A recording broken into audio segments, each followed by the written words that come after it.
할렐루야. 오늘 그 새해 첫 주일 하나님 앞에 예배합니다. 오늘 말씀은 출애굽기 1장 8절에서 11절 말씀까지 보겠습니다.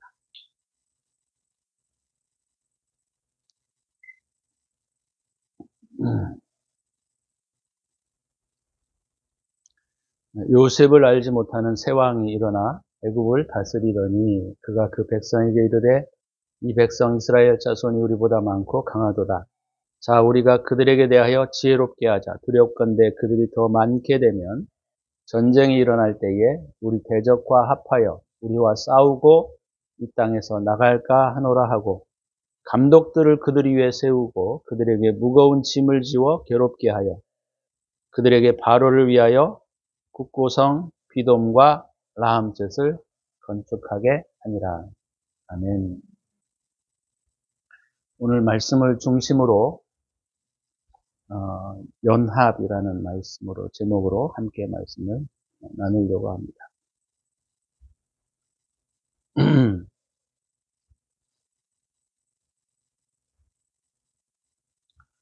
우리가 잘 알고 있는 것처럼 야곱의 막내 아들이었던 요셉을 애굽에 팔리우고 그리고 가나안 땅에 기근이 들어서 야곱이 자녀들을 데리고 70인을 데리고 이집트로 내려간 사건을 우리가 잘 알 것입니다. 이집트를 내려갔다가 사도행전에 보게 되면 430년 이후에 모세를 통하여 이스라엘 백성들을 다시 올려오는 그런 사건들을 성경은 기록하고 있습니다. 야곱의 자손들이 그들이 애굽으로 내려가서 고센 땅에서 구별되게 살았던 것을 우리는 잘 알고 있죠. 그리고 시간이 지나면서 요셉도 죽고 그 다음에 오늘 8절에 보면 요셉을 알지 못하는 새 바로 왕이 일어나 애굽을 다스리게 되었다. 이렇게 출애굽기 초반에 시작하고 있는 것을 볼 수가 있습니다. 그러면서 이스라엘 백성들은 주님을 잃어버렸습니다. 출애굽기 3장에 보게 되면 모세를 하나님이 부르시면서 너희가 이집트에 내려가서 내 백성을 구원하라 라고 말씀하실 때 이름이 뭡니까? 이렇게 물어본 걸 볼 수가 있어요. 이름을 뭐라고 할까요? 우리가 이스라엘 백성들이 이집트에 내려가서 살면서 하나님을 다 잊어버리고 살았던 것을 우리가 볼 수가 있죠.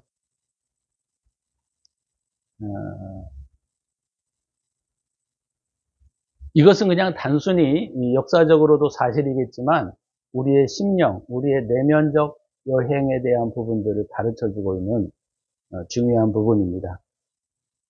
그래서 오늘 본문의 내용들의 그 중요한 부분들은 사실은 11절에 짐을 지워 괴롭게 하여 라고 하는 그 말씀을 좀 중심으로 좀 나눠보려고 해요. 왜냐하면 이 내용들이 상당히 많은 내용들을 포함하고 있고 그렇게 하면 우리가 출애굽기를 그냥 1년 내내 할 수도 있기 때문에 그런 것들을 좀 지우기 위해서 속도를 좀 빠르게 내고 한 부분만을 좀 우리가 살펴보면서 말씀이 우리에게 주고자 하는 의미들을 더 깊이 생각해 보려고 합니다.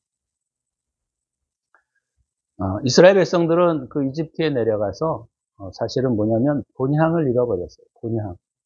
하나님에 대한 이름도 잃어버리고 본향을 잃어버리고 살았습니다. 이것이 바로 우리의 상태들을 우리에게 가르쳐주고 있어요. 우리도 뭐 여러 가지 다양한 경로를 통하여 우리가 신앙을 갖지만 사실 우리가 어렸을 때 신앙생활을 시작하거나 아니면 또는 뭐 초등학교 때 아니면 모태신앙으로 우리가 자라오면서도 마찬가지입니다. 하나님의 계명과 율법들을 배우지만 그것이 무슨 의미인지를 잘 몰라요. 교회는 열심히 다니고 행사를 많이 하는데 실상은 한 20대 초반이 되게 되면 대부분 교회를 떠납니다. 교회를 떠나지 않는다 하더라도 그들이 교회를 다니고는 있지만 그것이 무엇인지를 모르고 살아가는 경우들이 되게 많아요. 거의 대부분이 그렇습니다. 저도 마찬가지고. 그게 무슨 의미를 우리에게 던져주고 있냐면 우리도 초기에 우리가 하나님으로부터 신앙을 배우고 교회 와서 교리도 듣고 말씀도 배우고 하지만 그것이 진정한 의미들을 우리가 잊어버리고 놓치고 살아갈 때가 많아요. 그래서 요셉을 알지 못하는 새 왕이 일어났다라고 하는 건 뭐냐면 그들이 하나님의 마음을 잃어버리고 주님의 뜻을 잃어버리고 살아간다라고 하는 것을 우리에게 가르쳐주고 있는 거예요.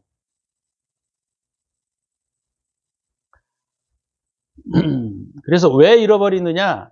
실상은 우리가 배워오고 지식으로 습득한 신앙은 신앙이 아닙니다. 왜요? 그건 배워온 것이지 내가 내 내면의 깊은 곳에서 우러나와서 하는 신앙들이 거의 별로 없어요. 물론 본인은 그게 깊이 들어와서 우리의 신앙생활을 유지했다고 생각을 하고 있지만 실상은 그렇지 않습니다.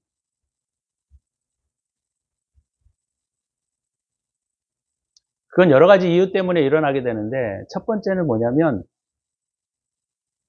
이기심이 우리의 신앙을 가로막기 때문이에요.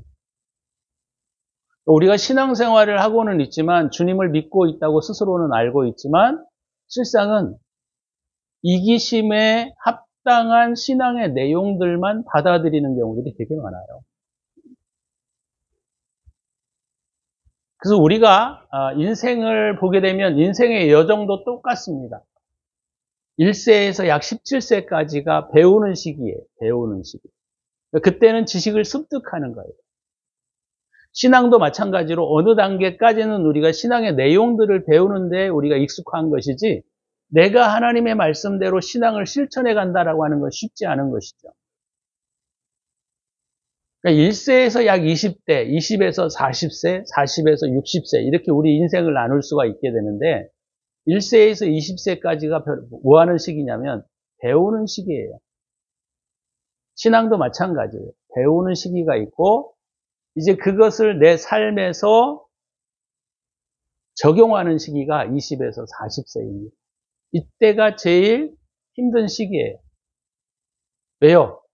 우리가 신앙으로 살려고 하다 보니까 세상에서 많은 것들에게 부딪히고 또 심각한 압박을 받기 때문입니다. 그래서 많은 청년들이 교회 열심히 다니다가 그건 자기의 열심이었던 거예요. 열심히 다니다가 20세가 되면 대부분 떠나게 됩니다. 교회를 다녀도 떠나게 돼요. 내면적으로는. 그래서 그 시기에 우리가 뭘 배우느냐면 내가 배워왔던 하나님의 말씀과 세상과의 삶들을 조율하는 시간이에요. 다른 말로 말하면 싸우는 시기예요. 싸우는 시기. 우리의 내면에서는 하나님의 말씀대로 살고 싶은데 현실은 그게 우리에게 잘 적용되지 않습니다. 왜 그러느냐?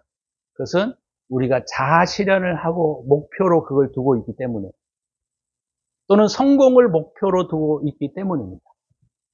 또는 명예를 목표로 두고 있기 때문입니다. 그건 그런데 스스로는 잘 몰라요.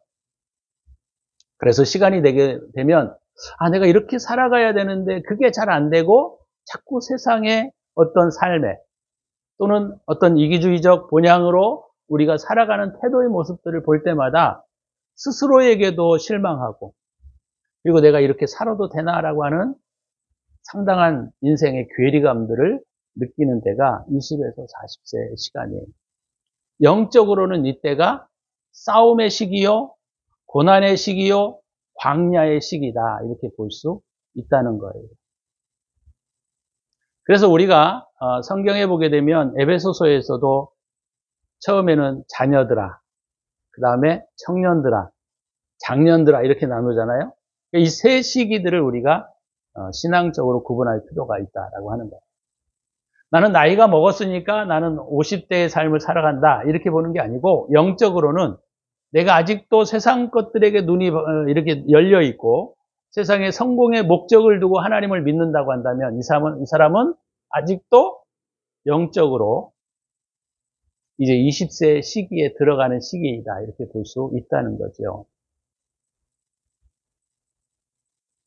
그래서 우리도 이스라엘 백성이 이와 같이 생육이 불어나고 번성하고 강하게 되니까 온 땅에 가득하게 되었더라. 이게 1장 7절에 나와 있는 내용인데 그럴 때에 요셉을 알지 못하는 세왕이 일어난다라고 하는 거예요. 우리 안에 스스로의 깊은 내면 속에 일어나고 있는 자아실현의 목적, 세상을 향한 성공의 목적, 다른 사람들에게 잘 보이고 싶은 욕구, 이런 것들이 결국 우리의 신앙을 막아선다는 거예요. 근데 우리가 그걸 모르는 거죠. 그래서 살다가 보면 분주함에 쫓겨서 우리가 주님에 대한 깊이 있는 사고를 하지 못하고 스스로 방황하게 되고 내면적으로 교회는 열심히 다니는 것처럼 보여질지라도 그렇게 우리의 삶이 흘러가게 되어 있다라는 것입니다. 그런데 요셉을 알지 못하는 새 왕이 일어나 애굽을 통치하게 되는 모습들을 우리에게 보여주고 있으면서 우리에게도 이런 시간들이 있다라고 하는 것입니다. 그게 언제냐? 요셉을 알지 못하는 새 왕. 다시 말하면 우리가 주님의 말씀대로 살지 못하고 우리 안에 새로운 원리들이 일어나서 세상도 살고 주님도 섬기고자 하는 이런 마음들이 우리 안에 깊이 일어나게 되게 되면 요셉을 알지 못하는 새 왕이 일어나 애굽을 다스린 것과 같이 우리의 삶을 통치하기 시작한다라고 하는 거예요. 그렇게 되면 어떻게 되느냐? 그러면 이제 이런 것들을 추구하게 되는 것이죠. 그러면 언제 이런 문제들이 이제 어떻게 일어나느냐? 고난으로 오게 된다라는 거예요. 고난으로. 우리의 삶의 문제로 나타나기 시작합니다.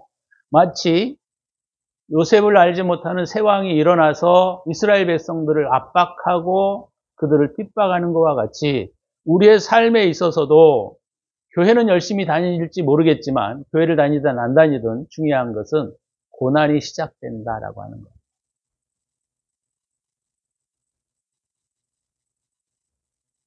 그래서 신앙의 규칙을 따라서 자연스럽게 살아갔던 모태 신앙자들 또는 그냥 신앙의 규례에 따라 왔다 갔다 하는 신앙의 사람들 또는 열심히 신앙의 규례를 따라 살아가는 사람들도 마찬가지로 이런 고난이 오게 될 때 스스로의 내면의 질서들이 흐트러지는 것을 발견하기 시작하는 거예요. 이게 축복의 시간입니다. 이게 왜 축복의 시간이냐? 이때가 바로 구원의 여정이 시작되는 시기인 거예요.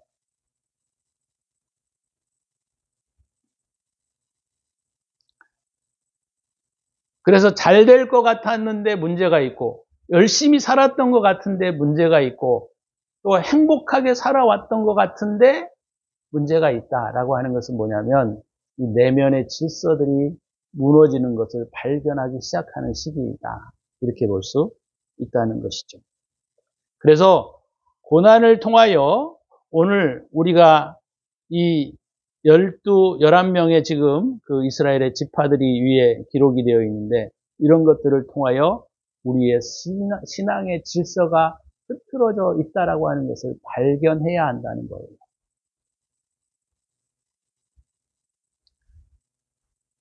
그래서 우리가 이때서부터 이제 신앙의 진정한 여정이 시작되는 것이다. 이렇게 보아야 하는 거예요. 교회만 다니면 우리가 신앙이 시작되는 게 아니고 열심히 신앙생활을 했다고 해서 신앙이 시작되는 것이 아니고 고난이 비로소 이루어질 때 우리의 내면의 질서가 무너져 있다라고 하는 것들을 발견하게 될 때 비로소 신앙의 여정이 시작되고 있다. 이렇게 볼 수 있다는 겁니다. 그래서 출애굽기 이 초반들은 바로 그런 것들을 우리에게 보여주고 있는 거예요. 그래서 고난을 통하여 우리가 해야 할 일들이 있어요. 우리가 출애굽기에서 우리가 이것들을 보게 되면 마찬가지로 여기에서도 그런 모습들을 우리에게 잘 가르쳐주고 있습니다. 출애굽기 초기에. 그래서 우리가 고난을 통하여 어떻게 되어가야 하느냐? 그리스도와 연합되어가는 삶을 살아가야 한다라고 하는 거예요. 자, 이것을 로마서 6장에서는 잘 우리에게 설명해 주고 있는데, 바울이 한번 로마서 6장을 한번 좀 펴보시면 좋겠습니다. 그래서 로마서 6장 1절에서부터 5절 말씀이 실상은 그리스도와의 신비적인 연합에 대한 부분들을 우리에게 보여주고 있는데, 다 읽으면 시간이 좀 많이 걸리니까, 자, 우리가 한 군데만 좀 집중으로 좀 보기를 원하는데, 11절입니다.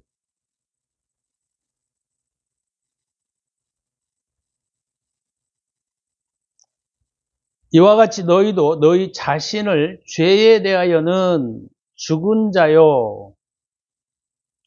여기 죽은이라는 단어가 분사 현재 능동태로 쓰여 있어요.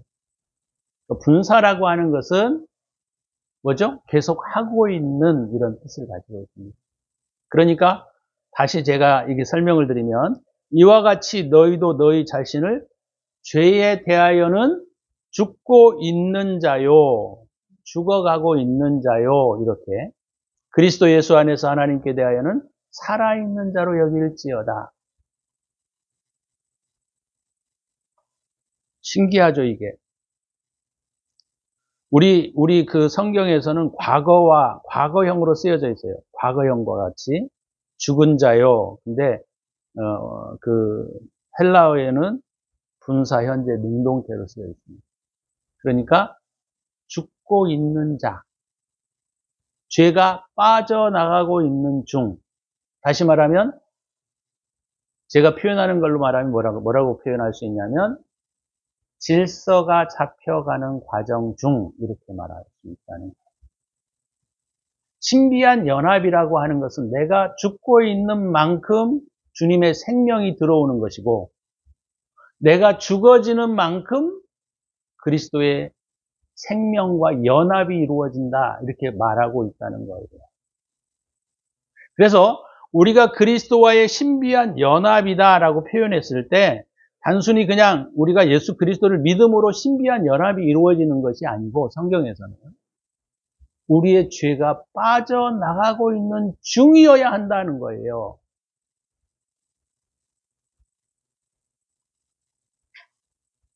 우리의 죄의 모습, 잘못된 태도나 습성이나 방향들이 빠져나가고 있어야 한다는 거예요.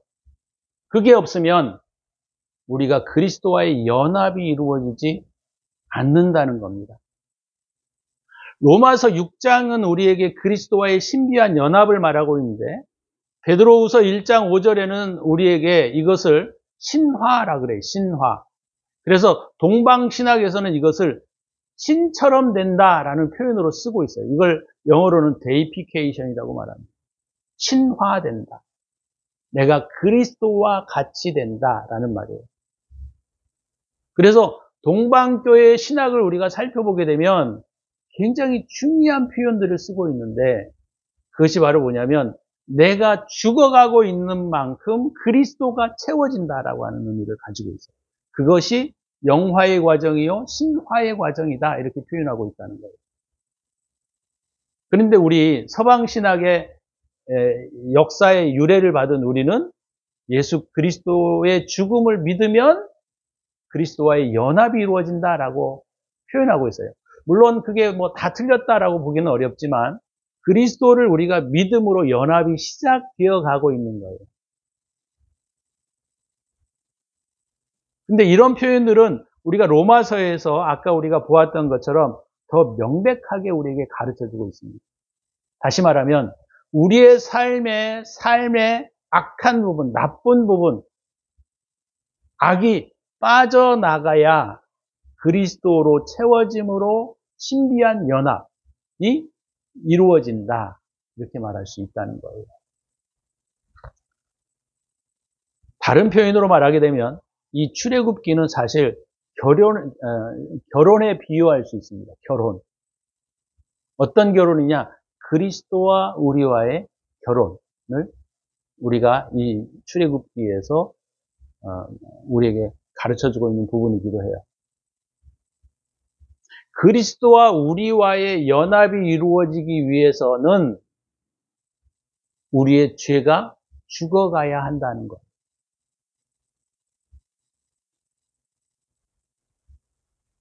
성경은 곳곳에서 우리를 신부로 표현하고 있습니다. 그리스도의 신부.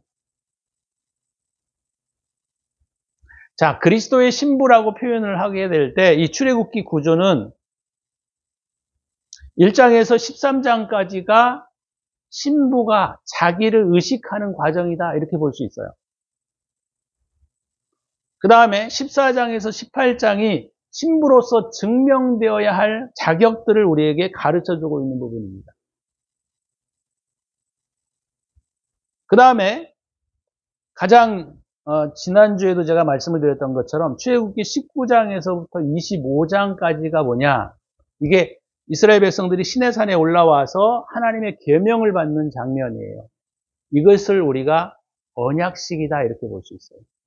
언약식. 결혼식이 아니고 언약식이에요.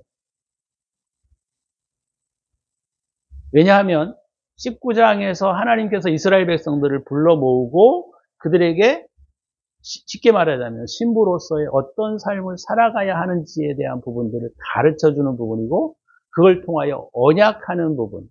24장에 모세가 양푼의 피를 받아가지고 그걸 뿌리면서 그리스도와의 연합을 선포하는 장면들이 나오게 되는 것을 볼 수가 있습니다. 근데 여기에서가 끝나는 게 아니에요. 우리나라 표현으로 말하면 이게 뭐죠? 약혼식? 약혼식. 약혼 반지를 서로 교환하고, 이제 내가 너를 이제 신부로서 준비하는 시간들이라는 거예요. 그래서 25장에서부터 뭐가 시작이 됐냐면 하나님이 함께 거할 신방이 차려지는 장면이 나옵니다. 그게 성소예요. 25장에서부터 이거 길게 보면 39장까지가 신부로서 준비되어야 할 부분들을 우리에게 가르쳐주고 있는 거죠. 그리고 40장 마지막 부분에 우리에게 하나님의 영광이 신방에 임함으로 그리스도와 우리와의 완전한 연합을 우리에게 보여주고 있는 장면입니다.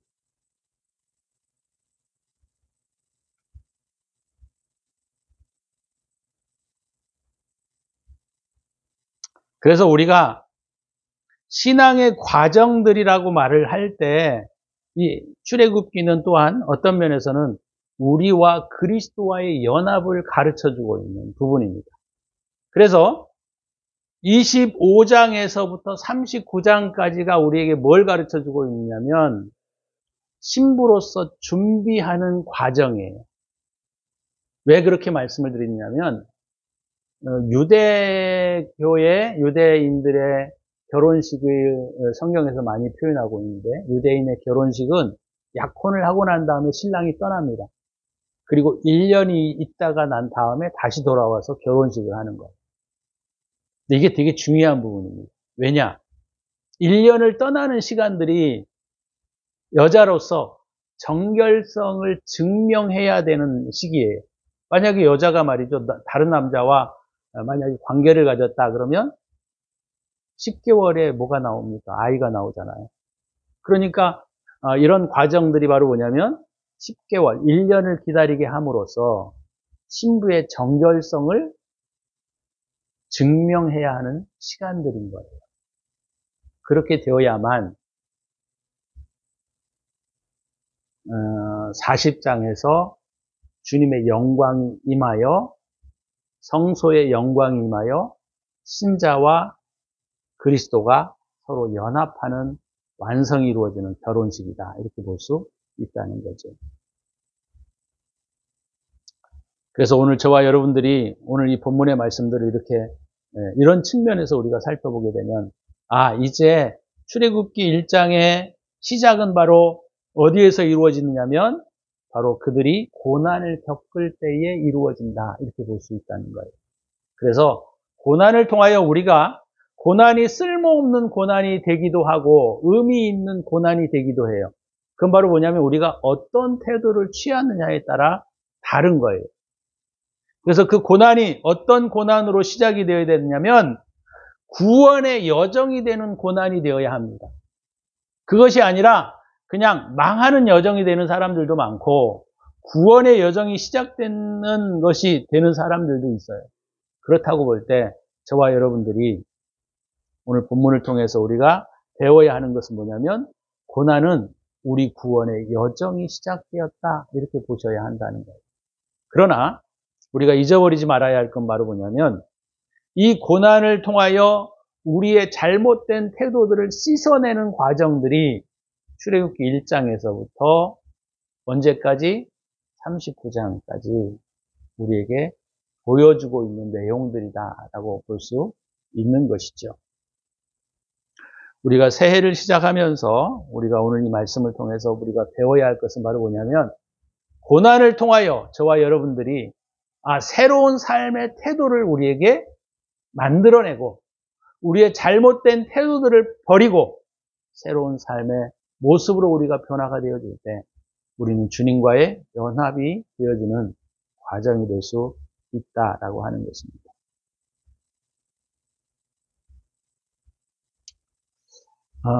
구원의 여정은 사실 우리가 정신없이 세상 가운데 살아가다가 이기주의에 매몰되고 또는 탐욕에 매몰되고 또는 인기에 영합하게 되어질 때 우리는 이런 시기를 통하여 다시 한번 우리의 삶을 정비해야 합니다.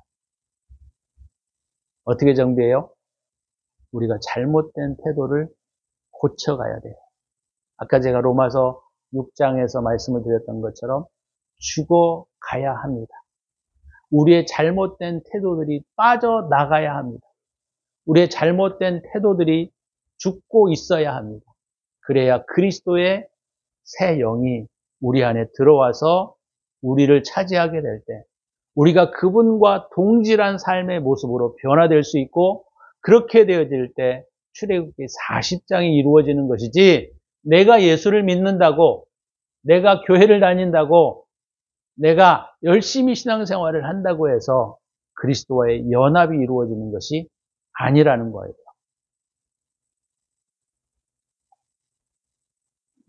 요한일서 3장 2절 말씀을 마무리하면서 말씀을 좀 맺으려고 합니다.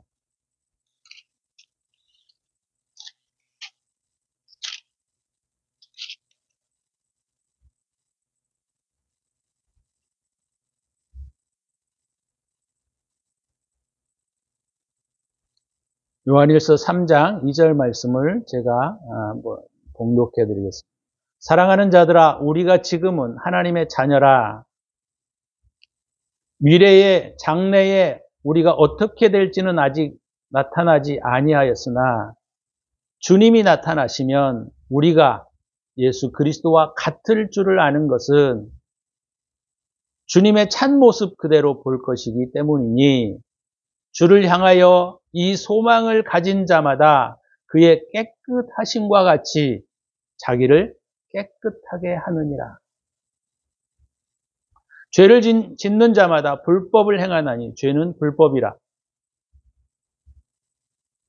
6절에 그 안에 거하는 자마다 예수 그리스도 안에 있는 자마다 범죄하지 아니하나니 범죄하는 자마다 그를 보지도 못하였고 그를 알지도 못하였느니라. 그러니까 주님께서 그렇게 말씀하고 있는 거예요.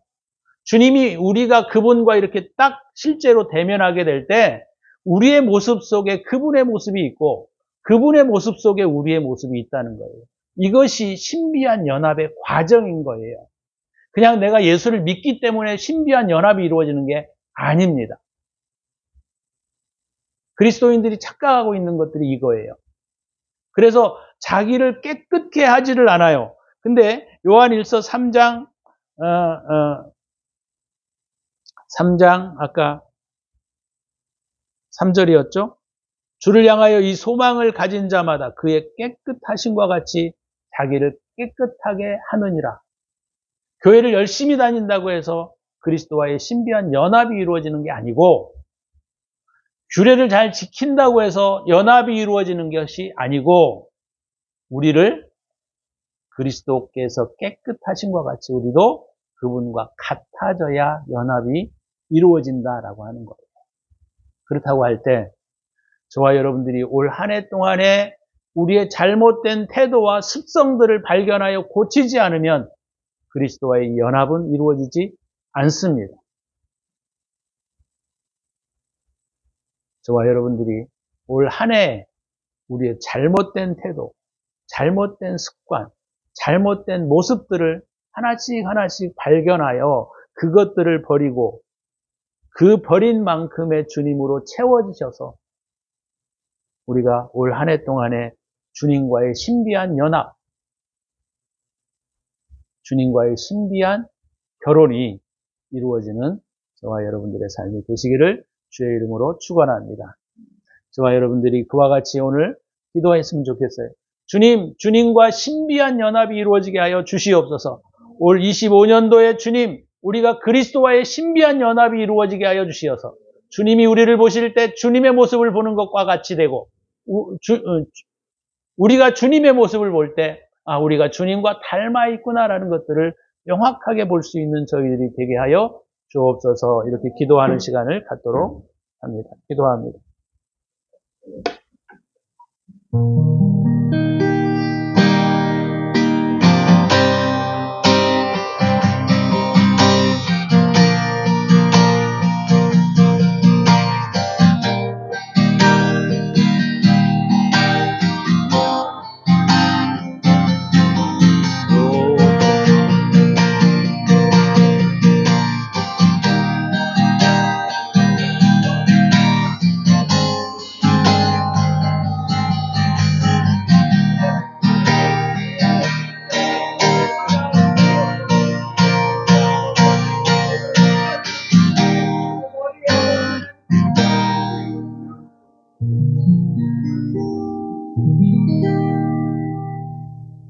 주님, 우리가 오늘 말씀을 통하여 주님과 우리가 하나의 연합된 신비한 연합을 이루기를 원합니다.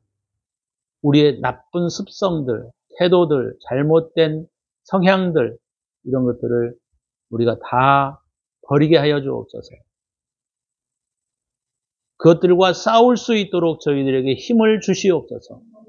그리하여 우리가 주님 앞에 온전한 믿음의 삶의 태도들을 가지고 그리스도와의 신비한 연합을 이루는 올 한 해가 될 수 있도록 은혜를 베풀어 주시옵소서. 이제는 우리 구주 예수 그리스도의 은혜와 독생자를 아낌없이 우리를 위하여 내어주신 하나님의 사랑하심과 성령의 축복하심이 오늘도 신비한 연합을 이루고자 주님의 깊은 뜻들을 우리의 삶 가운데 실천하기를 다짐하는 당신의 사랑하는 백성들 머리머리 위에 이제로부터 영원토록 함께 있을지어다. 아멘.